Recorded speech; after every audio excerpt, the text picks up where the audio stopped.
Gordon was resting in the siding.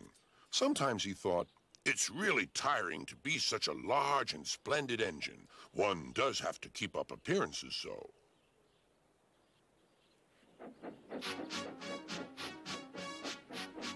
Beep, beep, beep, beep. Hello, lazy bones, whistled Henry.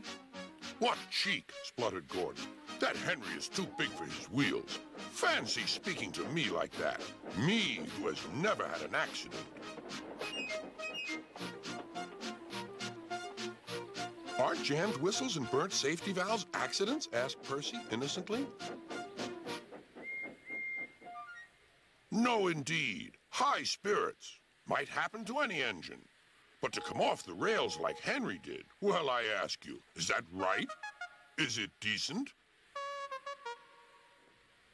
Then it was Henry's turn to take the express. Gordon watched him getting ready.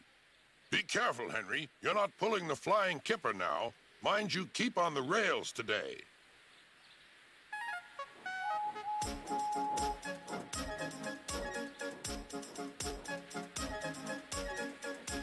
Henry went off in a huff, and Gordon yawned and went to sleep.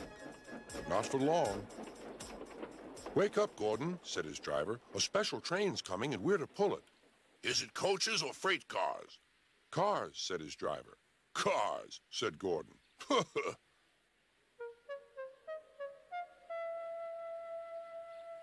Gordon's fire was slow to start, so Edward had to push Gordon to the turntable to get him facing the right way.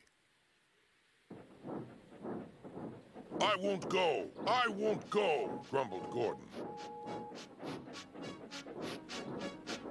Don't be silly! Don't be silly! Puffed Edward. At last, Gordon was on the turntable. The movement had shaken his fire. It was now burning nicely and making steam. Gordon was cross and didn't care what he did. He waited till the table was halfway round.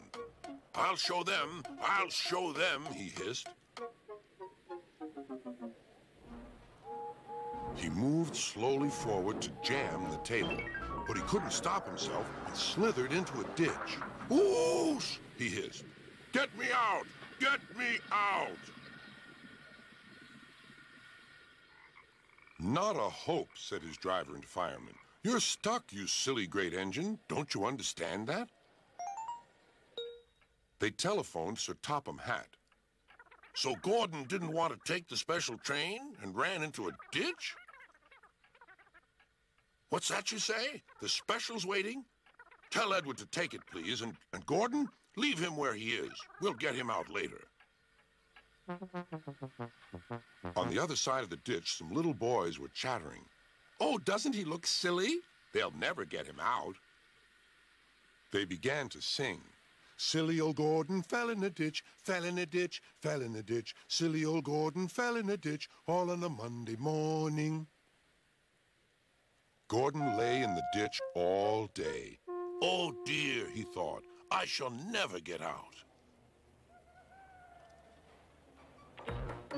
But that evening they lifted Gordon and made a road of sleepers under his wheels to keep him from the mud.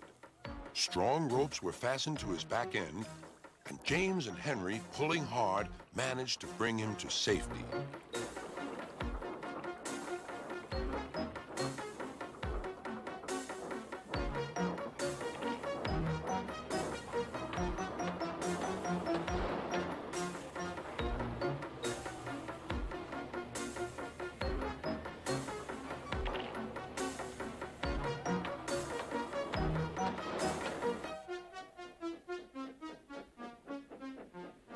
Late that night, Gordon crawled home, a sadder and wiser engine.